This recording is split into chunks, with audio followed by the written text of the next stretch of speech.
Whew, hello everybody. It's time for more of everyone's fucking favorite website, Buzzfeed.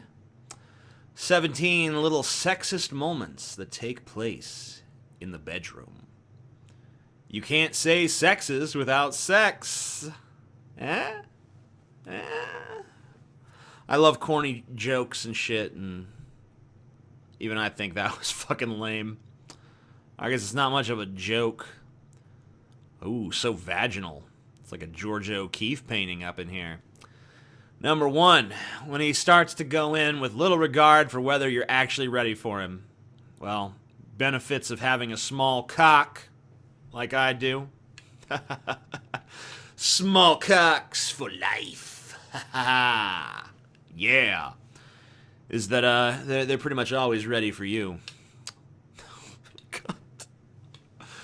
No, but like an especially bad combo of not checking first, but also not doing anything to get you ready just before barging in. Let's just say, and we're being really optimistic here, that it's naivete. So dudes, if penetration comes out of nowhere without the vagina being properly lubricated first, it can cause a lot of pain and even injury. You know, the real issue here is like, if a man doesn't get hard for a woman, there's like a huge stigma attached to that. But if a woman's not fucking fully moist and shit down there, if she's not aroused enough to where her pussy juices are flowing, no stigma on her. Guys don't even give a shit. They still are willing to fuck you, even with your unaroused vagina. Come on, you should be grateful. Because not too many bitches are trying to jump on a marshmallow dick, you know what I'm saying? If you're, what's that fucking word? Impotent. Number two, never once asking what you like. This bitch says a woman has needs. Either he thinks he already knows everything or he simply doesn't care. Either way, it's no good. I mean, if you're talking about a dude you're in a relationship with and he ain't asking what you like, then I agree. But if you're talking about like a one-night stand where the dude isn't like, what are you into and shit, that's obviously because he's just there to get his dick wet and he don't give a fuck about you one way or the other. And if you fucking do hookups and shit, that's, you get that kind of guy sometimes. It's just life. I don't know what to tell you. You want the fucking guy that you brought home simply to give you a dickin' to be like super concerned with you on a deep emotional level. Well, he's not. He just wants to fuck your pussy. That's what he wants. That's what he's there for. And guess what? You're just there for the dick. So you ain't have any right to fucking criticize. You want the dick, he want the pussy. That's what's going on. Number three, or when he gets all weird when you ask him to wear protection. Like he's doing you a favor. I mean, he is doing you a favor at that point, isn't he? I mean, he don't want to wear that. Like, why don't you fucking put a big plastic bag around your fucking pussy? Just push it in there a little bit. Get a Ziploc. Stuff that in your fucking cunt and be like, all right, here, open. Like, no one wants their genitals in fucking saran wrap, all right? When they're having sex. That's not what people naturally are inclined to. You wouldn't like it either. So shut up. Number four, when he still tries that old line about condoms killing the mood, so you'll have to give up using protection. He's like, I feel nothing. Well, that seems like a pretty dire situation to me. But once again, see how it's okay for them to be like, oh, you ain't feeling it? Who gives a shit? Your dick doesn't like what's going on? I don't care. That's your problem, bitch. But we're supposed to be super concerned with how moist her pussy is. Like, is your pussy really ready to go? Is it 100% there to the point where it's going to be good for you? Double standard, man. Double fucking standard. You want to have zero concern for our dicks and their pleasure, but you want us to be super obsessed with your pussy and making sure you're satisfied. Go fuck yourselves. Literally. If that's all you want, then go fuck yourselves. Cause it's not our fucking prerogative at that point to fuck you. Or that infamous negotiation over going without protection for just a sec or two. Didn't even know that argument was in circulation, but I'm not much for the casual sex scene. Number 6, when he comments on how long it's taking you to finish. I've definitely had girls comment on that with me before. I remember one time a girl just gave up on blowing me. She's just like, nope, tired. Don't feel like sucking anymore. I didn't like it. I was like, well, fuck you, bitch. I didn't say that. I was just like, okay. But I didn't fucking make a federal case about it. I understood. I'm like, hey, your jaw's tired. Your face is tired. She don't want to do this anymore. That's sometimes how life goes.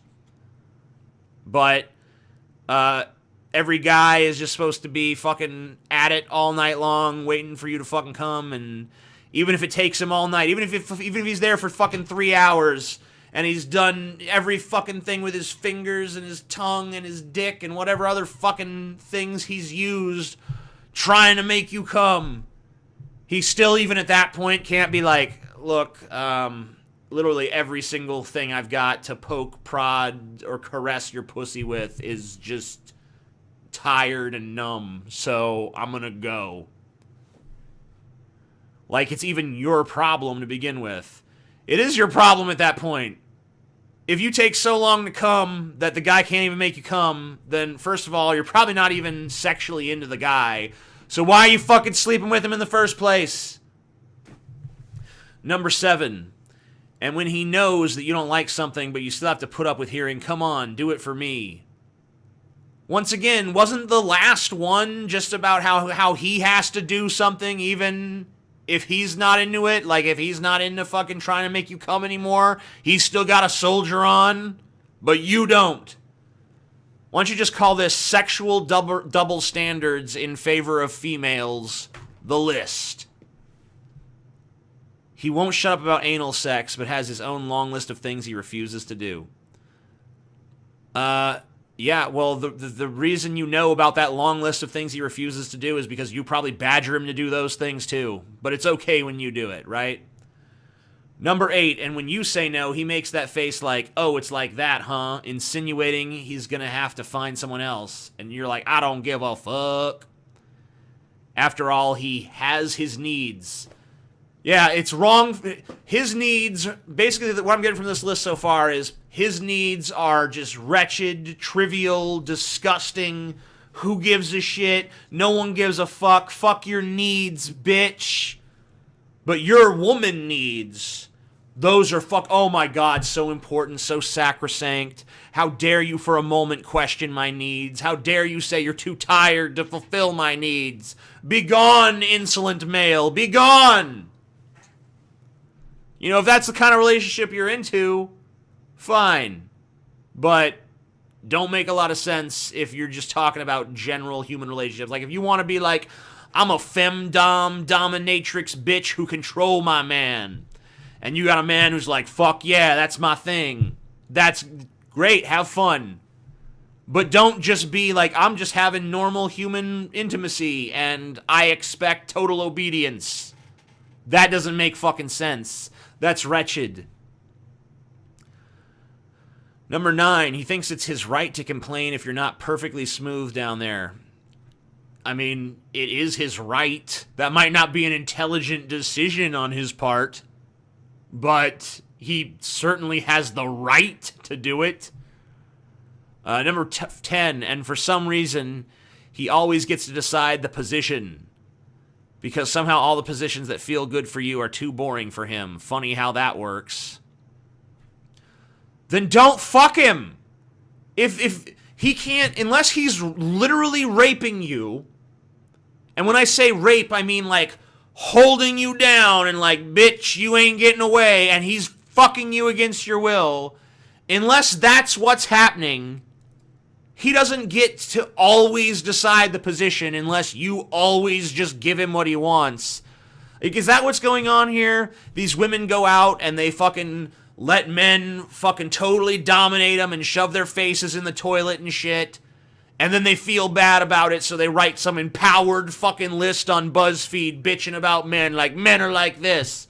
No, You're just a fucking pushover who always does what he wants at that point, and it's also on you. If he says, you know, we're going to fuck in this position, and you're like, no, I don't feel like doing it, then what can he even do at that point? If he rapes you, then he's fucking a piece of shit, and he's going to jail probably if you actually report it. But failing that, all he's going to be able to do is walk away and grumble to himself, maybe call you a bitch. Who cares? Number 11, he's also the one who gets to decide if you go fast or go slow that night. Well, once again, that kind of depends on the fucking position. If he's on top and he's the one doing the thrusting, then yeah, he's going to decide the fucking pace because he's the one doing the work. You're just laying there. If you want to get on top, then you set the pace. And a lot of dudes like that. Yeah, bitch, climb on top of this dick and you ride it however the fuck you want. And you get to decide the pace and he doesn't get to complain because he's just fucking sitting there. See how that works? Works easy. Works nice. When he grabs your head and shoves it around during oral sex, you want something else, say so. I'm a real person down here, not a sex toy. Once again, at that point, just say like, whoa. Not what I'm into. Don't fucking grab my head. And if you don't listen, get the fuck out of there. Just leave. You don't have to put up with that if you don't want it. I think what's happening is he's doing it and it's turning you on and you're getting off on it and then you feel bad about it later. Like, what does that say about me and my value as a human being? It doesn't say anything about it. It doesn't say anything about it at all.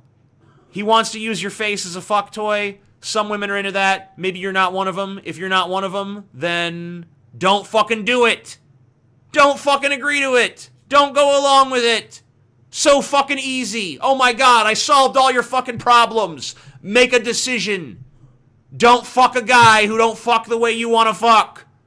If he's pulling out some shit like, I don't like this, leave.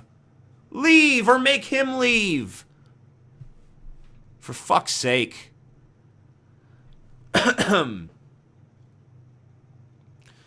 Number 13, and then afterwards he basically refuses to kiss you. That's his prerogative. He don't want to kiss your cummy ass mouth. So what? And you know what? I don't have a problem with it. After my girl gives me a blowjob, I'll kiss her right on her fucking mouth. I'll use my tongue. I don't give a shit. But if some other dude has reservations about that, totally on him. That's, you know, what he did just there, you could learn something from that dude. What he did was he was uncomfortable doing something, so he set up a boundary and said, no, don't want to do that. You could do the same thing. You know how you do that? You tell it to the man you're fucking rather than just fucking him and then going and bitching on Buzzfeed afterwards. That's how you do that, you retards. Number 14. He just loves sexual fantasies, but only when they involve you doing something for him. Once again, you chose to have sex with this man. You're not satisfied with the way he has sex. Find a different man to have sex with. I don't believe this is universally true of all mankind. Say what? Women have fantasies too? Fucking tell him your fantasy. Get him into it. If he doesn't want to do it, then fucking find someone who will. Because you're obviously talking about casual sex, not fucking relationship sex here. If you're talking, like, if this is about your fucking actual boyfriend or something, then, like, truly, what the fuck are you doing? You've, it's not anyone's fault that you've found yourself with someone sexually incompatible, all right? That's your problem. That's not the world's problem. That's not anyone else's problem. Number 15. And avoiding an unwanted pregnancy is just your problem, right? Of course. After all, he can just disappear. No, he can't. Because you can fucking get child support on him and shit. Like, the only way he can just disappear is if your life is nothing but a montage of sex with random strangers. And if it is, I mean, that's your choice of lifestyle, but it doesn't just have rewards. It also has downsides. Sorry, just because you prefer to do a certain thing doesn't mean that all the negative aspects of it disappear. I like to smoke cigarettes. I don't get to make a list of, these are all the reasons why cigarettes shouldn't cause cancer. Cigarettes don't give a shit. Reality doesn't conform to what you fucking want. You don't think I would wave a magic wand and say, okay, cigarettes are now healthy. Oreos are now healthy. All the fucking vices I have are now fucking virtues. You don't want to own up to it. You just want the whole world to bow down to you, don't you? You just want everything to be fucking the way you want it. Well, I guess we all want that, but no one else but you puts these stupid things out and actually acts as though they're reasonable expectations for the world to conform to. I want to be a slut that just fucks a million guys all the time, but I want them all to be nurturing, supportive, wonderful, blah, blah, blah, blah, blah. And totally into my needs and don't care about their own needs at all. Fuck you. I just spit everywhere as I said that. Fuck you. Fuck you, fuck you, fuck you, fuck you, fuck you. Actually, no one should fuck you. You're horrible. Number 16. And then aside from not offering to help or even asking if you're okay when something goes wrong, it's your responsibility to deal with it and take the morning after pill. I thought he was just going to vanish. And I noticed you don't mention the part where you fucking go after him for child support and he has to fucking pay for your kid that you chose to have and he had no say in the matter for years and years and might even go to jail if he doesn't have enough money to pay for it. Like it wasn't him who caused all these problems in the first place. I think it was kind of a mutual decision between you and him. Once again, unless he raped you, you kind of made the decision too. The pregnancy is not all on him. And by the way, you have way more options than him when it comes to dealing with that baby. You have way more options. You both got together and made the mutual decision to have unprotected sex that night. But when you catch babies, he has no more say in the matter. You can get an abortion. You can give the baby up for adoption as soon as it's born. What does he have? Nothing. He's totally got to rely on you. Like, okay, it's your decision and your decision alone. And I agree, when it comes to abortion, that's a woman's decision because it's her fucking body. That's just the way it goes. But I don't think a man should have to pay child support for a baby he didn't want. I think he should be able to say, I relinquish custody rights to this child. Any parental rights I'm entitled to, I waive them. But I also am not going to pay child support. I'm not going to be involved in this child's life. Therefore, I'm not paying for this child. I don't want this child. Number 17, and then when it's all over and he finishes, he just rolls over and falls asleep, or his mood changes entirely. Rude. Well, what is he supposed to do? He's done fucking, and you just met him. Is he supposed to like cuddle you and ask you about your dreams? Like, he was just you're talking about people whose lifestyle is just like, we're fucking new people all the time. So him to you, and the way you talk about him, this is obvious, is just a life support system for a dick that you can ride on. And you to him, you're just life support system for a pussy that he can ride on. So what expectation is there other than just he rolls over and falls asleep? I don't know what his mood changes means. Like, his mood when he has blue balls is supposed to be the same as his mood when he's fucking spent. Like, yeah, of course his mood changes. He don't even want to be around you anymore. He's like, now that you don't have the pussy, like, the only thing you're a totally reprehensible, disgusting human being who treats people like garbage, as evidenced by this list. So no one in their right mind would actually want to spend time with you as a person. The only reason anyone would want to spend time with you is because they want your pussy. So after they've got that, yeah, they're just kind of like, oh, I'm just hanging around some horrible bitch. Think I'm going to go now. And yeah, he's probably not morally much better, but he ain't any worse. Seems to me like he's treating you the same way you're treating him. So who gives a shit? Who gives a shit? You chose this lifestyle. This is kind of lifestyle you want to lead, and I'm fucking perfectly content to say, good on you, do it, have fun. But if you don't set up boundaries, and you don't fucking make it explicitly clear what you expect from this person before you decide to have sex with them, that is no one's fucking fault but your own. No one's fault but your own. Sorry. And this is not an indictment of all men. This is not an indictment of all women. This is just stupid Buzzfeed bullshit. Anyway, that's the video. Thank you guys for watching. Subscribe if you enjoyed. I'm the Amazing Atheist. Peace.